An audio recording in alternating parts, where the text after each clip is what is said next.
जय हिंद दोस्तों, कैसे हैं आप सभी। आई होप कि आप सभी बहुत अच्छे होंगे और अपने जीवन में कुछ नया और बेहतर करने का प्रयास भी जरूर कर रहे होंगे। तो दोस्तों, आज हम पढ़ने वाले हैं अपना हिस्ट्री का एनसीईआरटी का चैप्टर नंबर 8, जिसमें हम पढ़ेंगे गांव, शहर और व्यापार के बारे में। तो यहाँ पर एक कहानी शुरू होती है लोहार की दुकान पर प्रभाकर के साथ।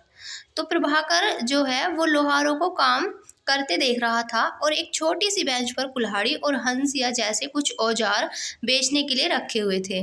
दूसरी ओर भट्टी जल रही थी। औजार बनाने के लिए दो लोग लोहे की एक छड़ को गर्म करके उसे पीट रहे थे। प्रभाकर को ये सब बड़ा मजेदार लग रहा था।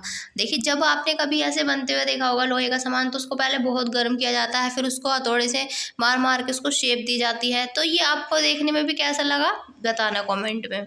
चलिए, तो अब स्टार्ट करते हैं बात लोहे के औजार और खेती से। तो लोहे का जो प्रयोग है आज तो एक आम बात है, लेकिन लोहे की चीज़ें हमारी रोज़मर्रा की ज़िंदगी का क्योंकि अब हिस्सा बन गई हैं।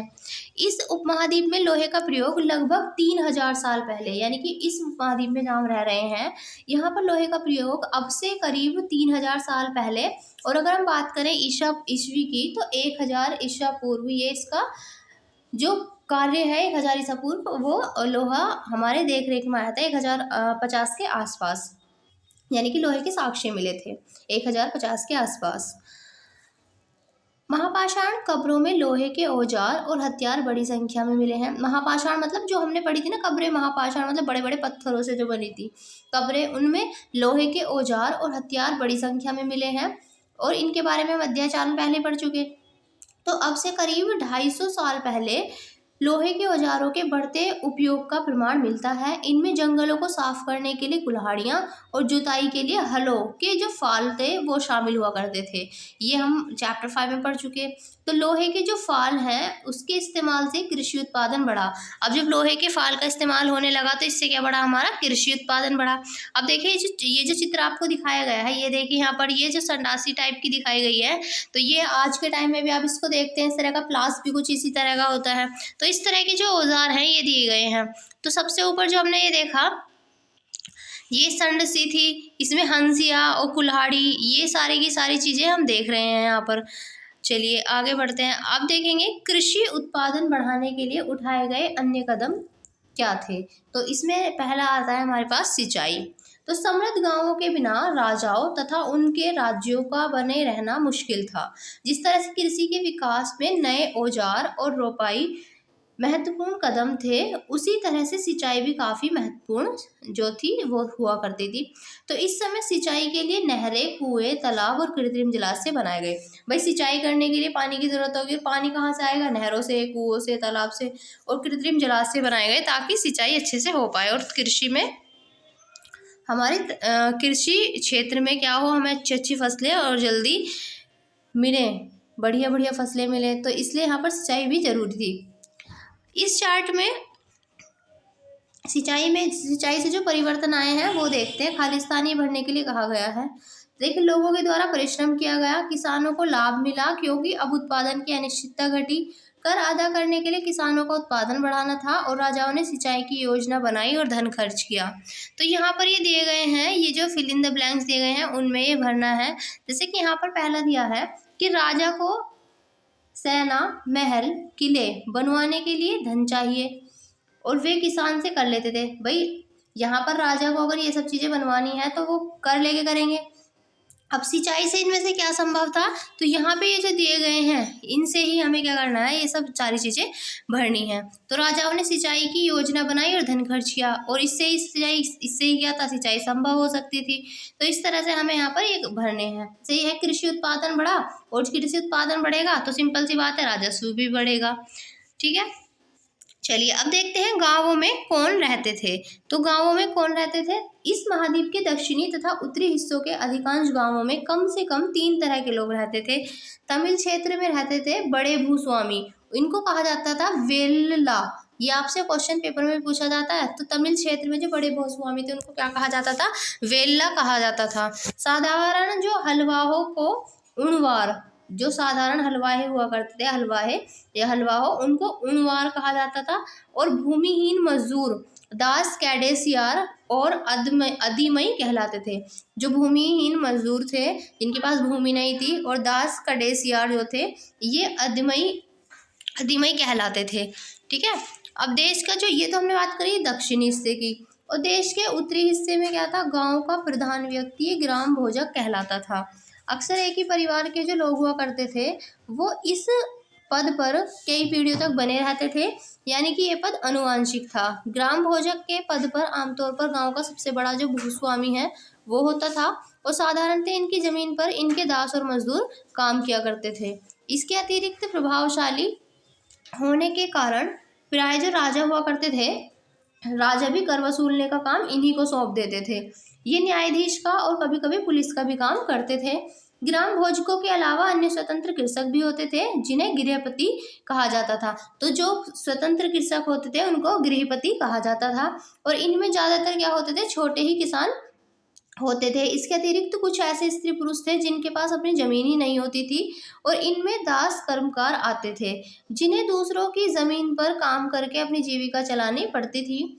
अधिकांश गांवों में लोहार, कुम्हार, बढ़ई तथा बुनकर जैसे कुछ शिल्पकार भी होते थे। तो ये शिल्पकार भी मिलते थे। अब देखते हैं प्राचीनतम जो तमिल रचनाएं हैं वो कौन सी है। तो प्राचीनतम जो तमिल रचनाएं हैं, तो तमिल की प्राचीनतम रचनाओं को सबसे पहले तो आपसे पूछा जाता है क्या कहा जाता है, तो संगम साहित्य। तो संगम साहित्य किसे कहते हैं, जो तमिल की प्राचीनतम रचनाएं हैं उनको संगम साहित्य कहते हैं। इनकी जो रचना है वो करीब 2300 साल पहले हुई, इसलिए इन्हें संगम इसलिए कहा जाता है क्योंकि मदुरै के जो कवि हैं, मदुरै के कवि हैं, उनके सम्मेलन में इनका संकलन किया जाता था, और गांव में रहने वालों के लिए जिन तमिल नामों का उल्लेख यहाँ पर किया गया है वे संगम साहित्य में पाए जाते हैं, इसलिए एक संगम साहित्य कहलाता है। अब हम देखेंगे आहत सिक्के क्या होते थे। ये आहत सिक्कों से आपसे बहुत क्वेश्चन पूछा जाता है। तो आहत सिक्के सामान्यतः आयताकार और कभी कभी ये वर्गाकार या फिर गोल भी होते थे। ये या तो धातु की चादर को काटकर या फिर धातु के चपटे गोलिकाओं से बनाए जाते थे। तो ये वर्गाकार भी होते थे और गोल भी होते थे, और धातु की चादर को काटकर धातु के चपटे गोलिकाओं से बनाए जाते थे। इन सिक्कों पर कुछ लिखा हुआ नहीं था, और इन सिक्कों पर, ये जो आहत सिक्के थे, इन पर कुछ लिखा हुआ भी नहीं था, लेकिन बल्कि इन पर कुछ चिन्ह जो ठप्पे से बनाए जाते थे, इसलिए ये आहत सिक्के कहलाए। ये सिक्के उपमहाद्वीप के अधिकांश हिस्सों में पाए जाते हैं, और ईसा की आरंभिक सदियों तक ये प्रचलन में रहे। यहाँ पर आप देख सकते हैं ये ठप्पे से यहाँ पर इन पे लगे हुए दिखे हैं, जब इन पे कुछ लिखा नहीं है, यही कहलाते थे हमारे आहत सिक्के। और सिक्के क्या होते हैं, तो पुरातत्वविदों को इस युग के हजारों सिक्के मिले हैं। सबसे पुराने आहत सिक्के थे जो करीब 500 साल तक चले थे। नीचे चित्र हमने इनके देख ही लिए हैं। तो ये चांदी या फिर तांबे के सिक्कों पर, तो ये जो आहत सिक्के हैं ये चांदी या तांबे के सिक्कों पर विभिन्न आकृतियों को आहत करके बनाए जाने के कारण ही इन्हें क्या कहा जाता था, आहत सिक्के। तो इन पर आहत किया जाता था, इसलिए इनको आहत सिक्के कहा जाता था, और ये चांदी या फिर तांबे के हुआ करते थे। ठीक है। अब हम देखते हैं विनिमय के अन्य साधन और क्या थे। विनिमय मतलब होता है वस्तुओं की अदला बदली। संगम साहित्य की छोटी सी कविता देखते हैं। खेतों के सफेद धान गाड़ियों पर लादे जा रहे हैं, नमक के लिए लंबे लंबे रास्ते चांदनी सी सफेद रेत पर, परिवार को समेटे कहीं पीछे छूट न जाए, शहरों से ही नमक के सौदागरों के यूं चले जाने से सिर्फ सन्नाटा रह जाता है। तो समुद्र के किनारे नमक का बहुत ज़्यादा उत्पादन होता था। यहाँ पर ये एक छोटा सा वाक्यांश दिया था जो हमने पढ़ लिया है। अब देखते हैं नगर अनेक गतिविधियों के केंद्र जो होते थे वो किस तरह से होते थे। तो अक्सर जो नगर हैं वो कई कारणों से महत्वपूर्ण होते थे। उदाहरण के लिए यहाँ पर मथुरा, ये पेज नंबर 7 पे देखने के लिए कहा गया है। फिलहाल हम आगे बढ़ते हैं मानचित्र 7 में पेज नंबर 89 पे अभी देखेंगे जब आगे आएगा। तो ये अब से 250 साल से भी ज़्यादा समय से एक महत्वपूर्ण नगर रहा है मथुरा। 2500 तो अब से 2500 साल से भी ज़्यादा महत्वपूर्ण नगर रहा है हमारा मथुरा, क्योंकि यह यातायात और व्यापार के दो मुख्य रास्तों पर स्थित था। तो यातायात भी और व्यापार के दो मुख्य रास्तों पर स्थित था ये मथुरा, इसलिए इम्पोर्टेंट रहा है पहले से ही। इनमें से एक रास्ता था उत्तर पश्चिम से पूरब की ओर और दूसरा रास्ता उत्तर से दक्षिण की ओर जाने वाला था। शहर के चारों ओर किलेबंदी थी और इसमें अनेक मंदिर थे। आसपास के किसान पशुपालक शहर में रहने वालों के लिए भोजन जुटाते थे और मथुरा ये बेहतरीन मूर्तियां बनाने का केंद्र था। ये बहुत क्वेश्चन पूछा जाता है, तो ये मूर्तियां बनाने का केंद्र था मथुरा। बहुत अच्छी यहाँ पर मूर्तियां बनाई जाती थी। लगभग 2000 साल पहले मथुरा कुषाण की दूसरी राजधानी बनी। तो जो कुषाण शासक आप पढ़ोगे, कुषाण शासकों की दूसरी राजधानी हुआ करती थी मथुरा। इसके बारे में हम आगे पढ़ेंगे ही। और मथुरा एक धार्मिक केंद्र भी रहा है। यहाँ बौद्ध और जैन मंदिर हैं। मथुरा के अंदर बौद्ध और जैन मंदिर हैं। यह कृष्ण भक्ति का भी एक महत्वपूर्ण केंद्र है। आपने देखा होगा कृष्ण से रिलेटेड मथुरा बहुत ज़्यादा फेमस है। वहाँ पर लोग बहुत ज़्यादा जाते हैं कृष्ण के दर्शन करने के लिए। मथुरा में प्रस्तर यानी कि पत्थर खंडों तथा मूर्तियों पर अनेक अभिलेख मिले हैं। आमतौर पर ये संक्षिप्त अभिलेख हैं जो स्त्रियों पुरुषों द्वारा मठों या मंदिरों को दिए जाने वाले दान का उल्लेख करते हैं। प्राय शहर के जो राजा रानी अधिकारी व्यापारी तथा शिल्पकार हुआ करते थे, इस प्रकार के वो दान दिया करते थे। उदाहरण के लिए यहाँ पर मथुरा के अभिलेख में सुनारों, लोहारों, बुनकरों, टोकरी बुनने वालों, माला बनाने वालों और इत्र बनाने वालों के उल्लेख मिलते हैं। तो ये सब यहाँ पर क्या करते थे, इस तरह के दान दिया करते थे, इनके बारे में इससे पता लगता है, इनके अभिलेख से। अब देखते हैं शिल्प तथा शिल्पकार। तो पुरास्थलों से शिल्पों के नमूने मिले हैं। इनमें मिट्टी के बहुत ही पतले और सुंदर बर्तन मिले हैं जिन्हें उत्तरी काले चमकीले पात्र कहा जाता है। क्या कहा जाता था इनको? उत्तरी काले चमकीले पात्र कहा जाता है, क्योंकि ये ज्यादातर उपमहाद्वीप के उत्तरी भाग में मिले हैं, इसलिए इन्हें उत्तरी काले चमकीले पात्र कहा गया। ध्यान रहे कि अन्य दूसरे शिल्पों के अवशेष नहीं बचे होंगे। जैसे कि विभिन्न ग्रंथों से हमें पता चलता है कि कपड़े का उत्पादन बहुत महत्वपूर्ण था। उत्तर में वाराणसी और दक्षिण में मदुरै इसके प्रसिद्ध केंद्र थे और यहाँ स्त्री और पुरुष दोनों ही क्या किया करते थे, काम किया करते थे। अनेक जो शिल्पकार तथा व्यापारी थे वो अपने अपने संघ बनाने लगे थे जिन्हें श्रेणी कहते थे। तो ये पूछा जाता है आपसे, जो शिल्पकार और व्यापारी थे जो अपने संघ बनाकर रहते थे, इन्हें श्रेणी कहा जाता था।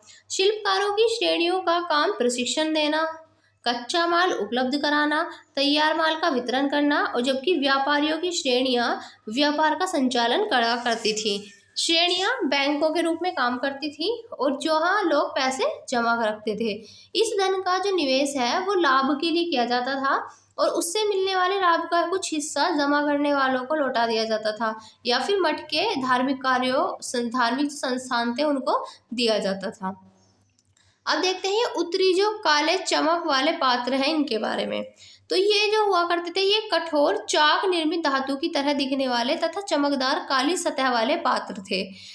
इसे बनाने के लिए कुम्हार मिट्टी के बर्तनों को भट्टी पर उच्च तापमान पर रखते थे और इसके परिणाम स्वरूप इन बर्तनों की जो बाहरी सतह थी वो काली हो जाती थी और इन पर एक पतली काली लेप भी लगाई जाती थी जो इस बर्तन को शीशे जैसी चमक प्रदान करती थी। तो ये काले होने के बावजूद भी चमकदार हुआ करते थे।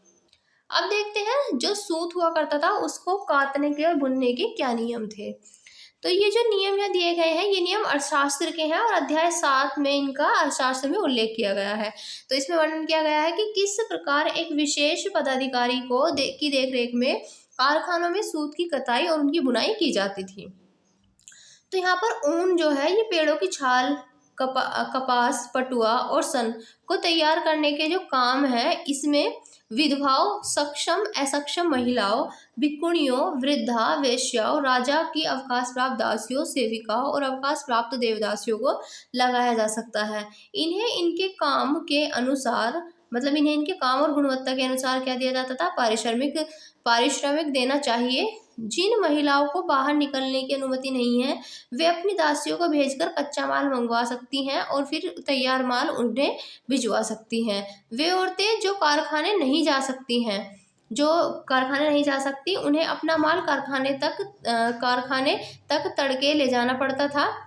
मतलब जो जा सकती थी, तो जो जा सकती थी कारखाने वो तड़के तड़क मतलब सुबह सुबह जल्दी से वो क्या करती थी, अपना जो माल है वो लेके जाती थी और जहां उन्हें पारिश्रमिक मिलता था। इस समय माल को अच्छी तरह से जांचने के लिए रोशनी रहती है। अगर निरीक्षक उस औरत की तरफ देखता है या इधर उधर की बातें करता है तो उसे सजा मिलनी चाहिए। अगर औरत ने अपना काम पूरा नहीं किया तो उसे जुर्माना देना होगा और इसके लिए उसका अंगूठा भी काटा जा सकता है। इस तरह की बात यहाँ पर की गई है। अब देखते हैं एक सूक्ष्म निरीक्षण अरिका मेड़ू का। तो पेज नंबर 7, मानचित्र 7 में पेज नंबर 89 में ये दिखाया गया है अरिका मेड़ू। अभी हम देखेंगे तो इसमें अरिका मेड़ू में यहाँ पर जो पुडुचेरी में आपको दिखाई देगा, तो लगभग 2200 से 1900 साल पहले अरिका मेड़ू एक पत्तन था। पत्तन मतलब होता है बंदरगाह, पोर्ट। यहाँ दूर दूर से आए जहाज़ों के सामान उतारे जाते थे। यहाँ ईंटों से बना एक ढांचा मिला है जो संभवतः गोदाम रहा हो। यहाँ भूमध्य सागरीय क्षेत्र के एम्फोरा जैसे पात्र मिले हैं। इनमें शराब या तेल जैसे तरल पदार्थों को रखा जा सकता था। इनमें दोनों तरफ से पकड़ने के लिए हत्थे लगे थे और साथ ही एरेटाइन जैसी मोहर लगे लाल चमकदार बर्तन भी मिले हैं। तो कैसी? इरेटाइन जैसे मोहर लगे हुए लाल चमकदार बर्तन भी मिले हैं। इन्हें इटली के शहर के नाम पर इनका जो नाम है वो किसके नाम पे पड़ा? इटली का एक शहर है एरेटाइन, तो उस एरेटाइन के नाम पर ही, शहर के नाम पर ही इसका नाम एरेटाइन पात्र के नाम से इसको जाना गया। इसे मोहर लगे सांचे पर गीली चिकनी मिट्टी को दबाकर बनाया जाता था। तो इसे किस तरह से बनाया जाता था? इसे गीली जो चिकनी मिट्टी होती है उसको दबाकर बनाया जाता था। तो अभिलेख जो है ये मिट्टी के बर्तन अभिलेखित, यहाँ पे देख सकते हैं आप, अभिलेखित मिट्टी के बर्तनों पर ब्राह्मी लिपि के अभिलेख मिले हैं। प्रारंभ में तमिल भाषा के लिए इसी लिपि का प्रयोग किया जाता था और इसलिए तमिल जो है वो ब्राह्मी अभिलेख भी कहा जाता है। तो इसलिए इन्हें क्या कहते हैं? तमिल ब्राह्मी अभिलेख भी कहते हैं। कुछ ऐसे बर्तन भी मिले हैं जिनका डिज़ाइन तो रोम का था किंतु वे यहाँ बनाए जाते थे, और यहाँ रोमन जो लैम्प है वो शीशे के बर्तन और रत्न भी मिले हैं। साथ ही छोटे छोटे कुंड मिले हैं जो संभवतः कपड़ों की रंगाई के पात्र रहे होंगे। यहाँ पर शीशे और अर्ध बहुमूल्य पत्थरों से मन के बनाने के पर्याप्त साक्ष्य भी मिले हैं। अब देखते हैं कि यूनानी नाविक के द्वारा किया गया वर्णन है बेरीगाचा यानी कि भरूच का यूनानी नाम की कहानी देखते हैं। तो बेरीगाचा की संकरी खाड़ी में समुद्र से आने वालों के लिए नाव चला पाना बहुत मुश्किल होता है। राजाओं के द्वारा नियुक्त कुशल और अनुभवी जो स्थायी मछुआरे ही यहाँ पर जहाज ला सकते थे। बेरीगाचा में शराब, तांबा, टिन, सीसा, मूंगा, पुखराज, कपड़े, सोने और चांदी के जो सिक्के हैं उनका आयात यानी कि उनका इंपोर्ट होता था। और हिमालय की जड़ी बूटियां, हाथी दांत, गोमेद, कार्निलियन, सूती कपड़ा, रेशम और इत्र यहाँ से इंपोर्ट, ये किया जाते थे, एक्सपोर्ट, निर्यात किए जाते थे। तो राजा के लिए व्यापारी जो हुआ करते थे वो विशेष उपहार लाते थे और इनमें चांदी के बर्तन, गायक, किशोर, सुंदर औरतें, अच्छी शराब तथा उत्कृष्ट महीन कपड़े भी शामिल थे। तो ये चीज़ व्यापारी लाया करते थे गिफ्ट के रूप में राजा के लिए। अब देखते हैं व्यापार और व्यापारी। तो तुमने उत्तरी काले पॉलिश वाले बर्तनों के बारे में पढ़ा। ये खूबसूरत बर्तन खासतौर से इनकी कटोरियाँ और थालियाँ इस उपमहाद्वीप के अनेक पुरस्थलों से मिले हैं। सवाल ये उठता है कि इन जगहों पर ये बर्तन कैसे पहुँचे होंगे। तो अनुमान लगाया जाता है कि जहाँ ये बनते थे वहाँ से व्यापारी इन्हें ले जाकर अलग अलग जगह पर बेचते होंगे।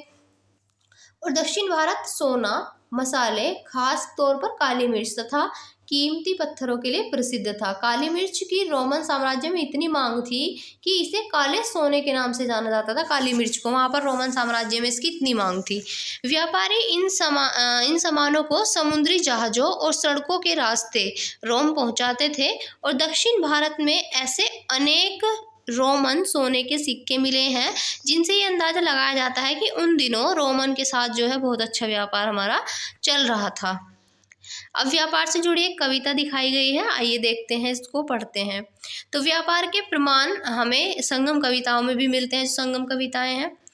तो यहाँ पर दिया है, समुद्री जहाज़ों पर लाए गए तेज तर्रार घोड़े, गाड़ियों पर काली मिर्च की गठरियाँ, हिमालय से मिले रत्न और सोना, दक्षिण की पहाड़ियों से चंदन की लकड़ियाँ, दक्षिणी सागर के मोती और पूर्वी सागर के मूंगे, गंगा और कावेरी की फसलें, श्रीलंका से आए खाद्यान्न, म्यांमार के बने मिट्टी के बर्तन और दुर्लभ कीमती आयात।